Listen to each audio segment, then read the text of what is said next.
أعوذ بالله من الشيطان الرجيم.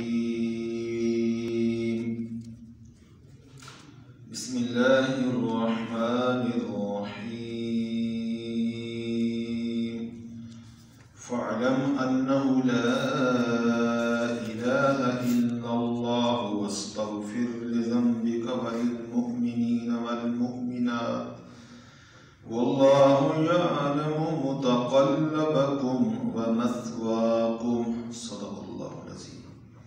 سو جان تو بے شک کوئی معبود نہیں سوائے اللہ کے، اور معافی طلب کر اپنی کمی پر اور مومن مردوں اور مومن عورتوں کے گناہوں پر، اور اللہ جانتا ہے تمہارا چلنا پھرنا اور تمہارا ٹھکانہ. تو اس آیت کی ابتدائی بات پچھلے درس میں گزر چکی ہے کہ اللہ جل شانہ نے اپنے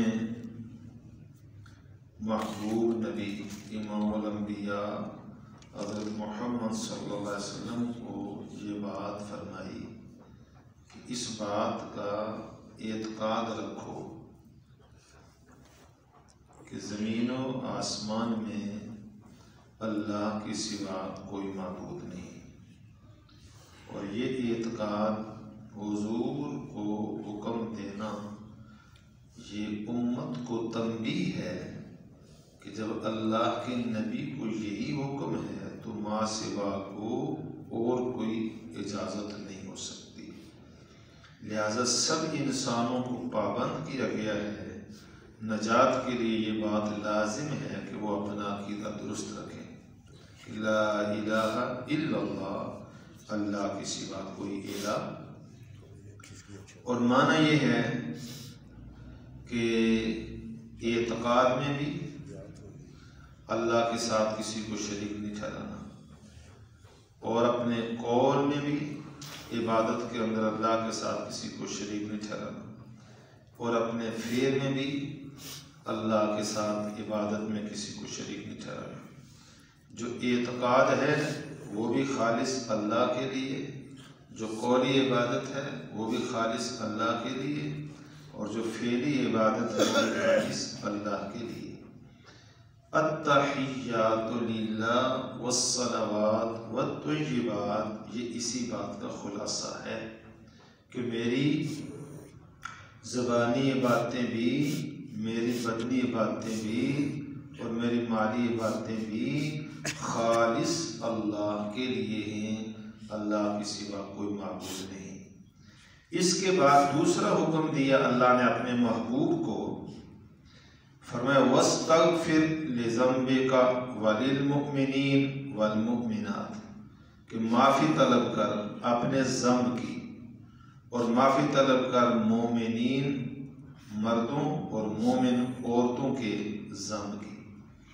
اب یہاں اللہ تعالیٰ نے ایک حکم دیا اپنے نبی کو، وہ ہے اللہ سے مغفرت طلب کرنا، معافی طلب کرنا.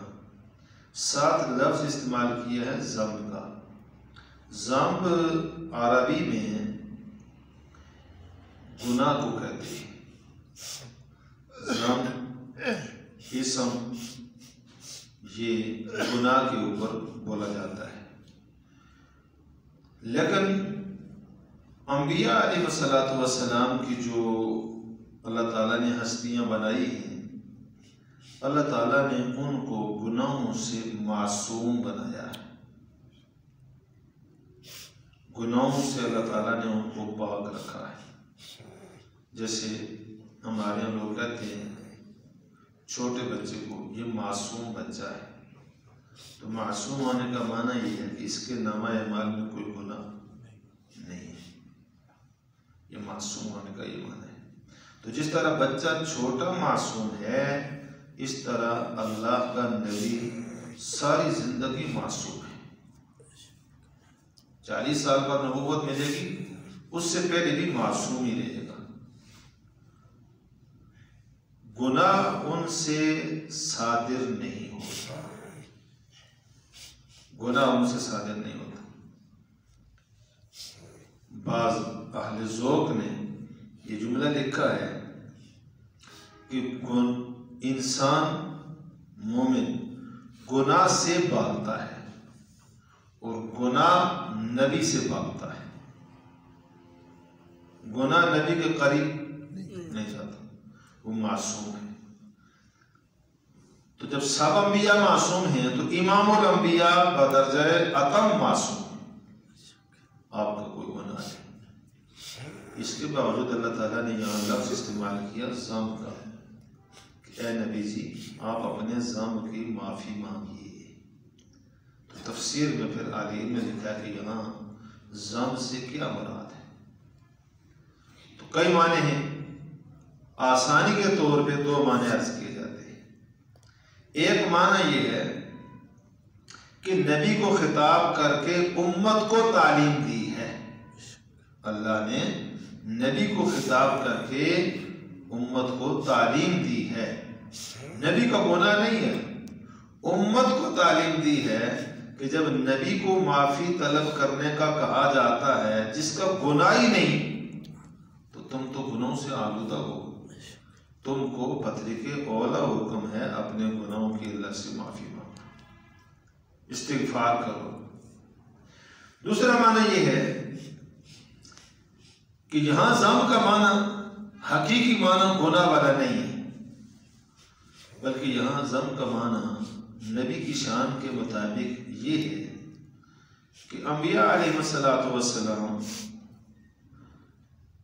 ایک ایسا قوم جو اپنی ذات کے اعتبار سے جائز قوم ہے، مباح قوم ہے، حرام نہیں ہے، شریعت میں اس کو حرام نہیں کیا گیا، وہ گناہ نہیں، مباح ہے، جائز ہے، لیکن وہ انبیاء کی عظمت شان کے مناسب نہیں ہے، وہ قوم انبیاء کی عظمت شان کے مناسب نہیں ہے۔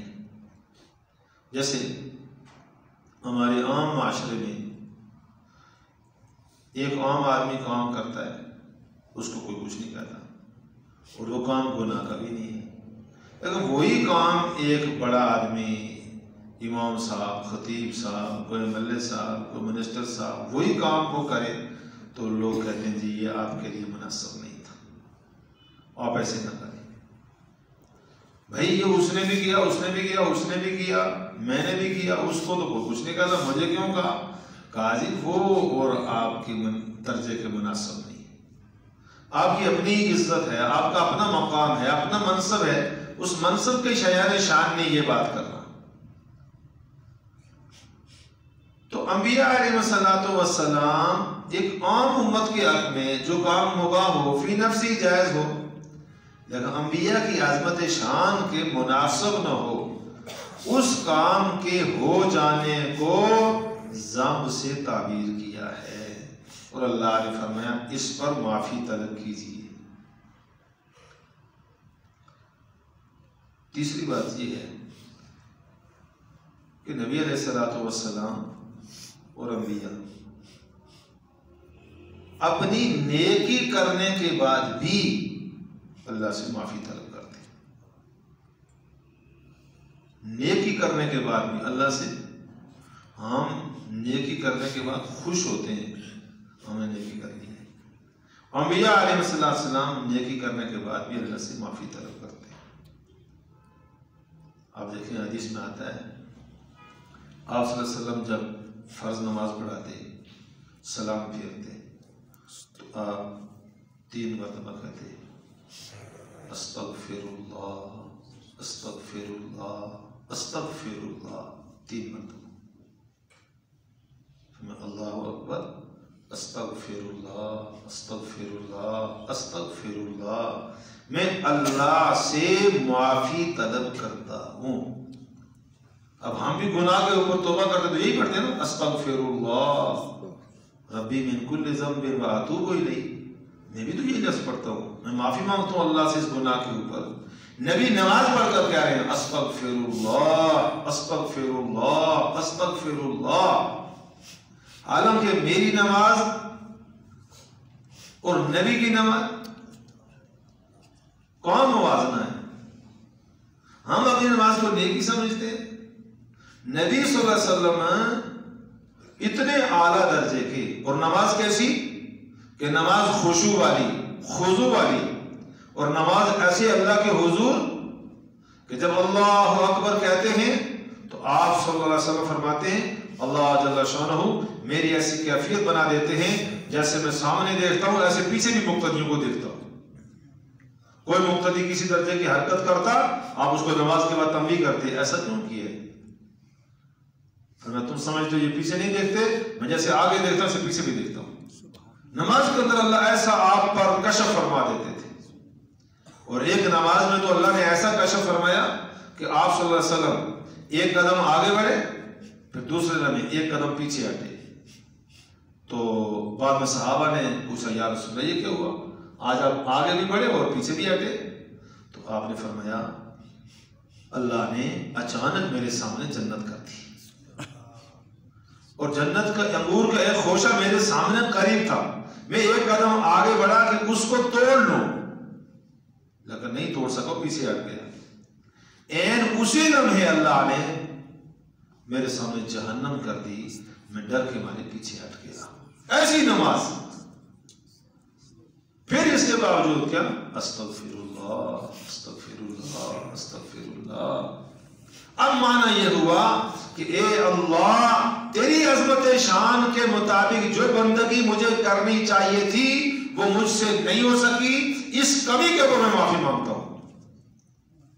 نماز کے اوپر نہیں، اس کمی کے اوپر مجھ سے یہ کمی ہو گئی کہ تیری شان کے مطابق میں آپ کی عبادت نہیں کر سکتا۔ جیسے آپ کے یہاں کوئی بہت قابل عزت قابل تکریم مہمان آ جائے، آپ اپنی بساط میں سب کچھ اس کے دسترخوان پہ لگا دیں، پھر بھی جاتے وقت کہتے ہیں ہم آپ کا پورا اکرام نہیں کر سکے، آپ کی شان کے مطابق ہمیں معاف کر دیں۔ مہمان کہتا ہے آپ شرمندہ کیوں کرتے ہیں، آپ نے اتنا تکلف کیا، یہ تو کرنا ہی نہیں چاہیے تھا۔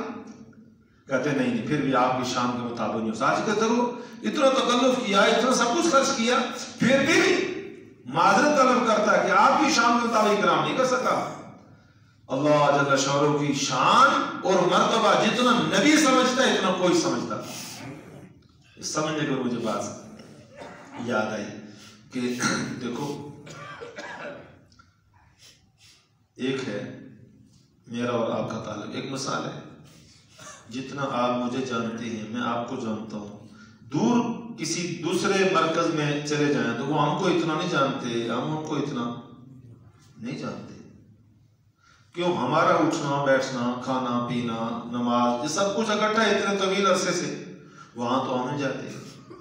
یہاں اگر میں شہر میں کسی جگہ چلا جاؤں، کہیں گاڑی پر جانا ہو تو بڑی عمر کا آدمی بھی اکرام میں اگلی سیٹ چھوڑ کر اتر جاتا ہے نیچے، نہیں مول صاحب آپ بیٹھے، ہم کہتے نہیں نہیں آپ بیٹھے آپ بیٹھے، کہتے نہیں ہو ہی نہیں سکتا، آپ آگے بیٹھیں گے ہم پیچھے بیٹھیں گے۔ اور میں جب کسی دوسری جگہ چلا جاؤں مظفر آباد عباس پور تو وہ کہتے ہیں جی پیچھے 18 نمبر سیٹ، 18 نمبر سیٹ ہے۔ ابھی میں عباس پور گیا 2 ہفتے پہلے تو بالکل وہ آگے والی سیٹ رکھی ہوئی تھی، پھر بھی وہ اس نے کسی اور کو بٹھا دیا اور مجھے پیچھے بٹھایا۔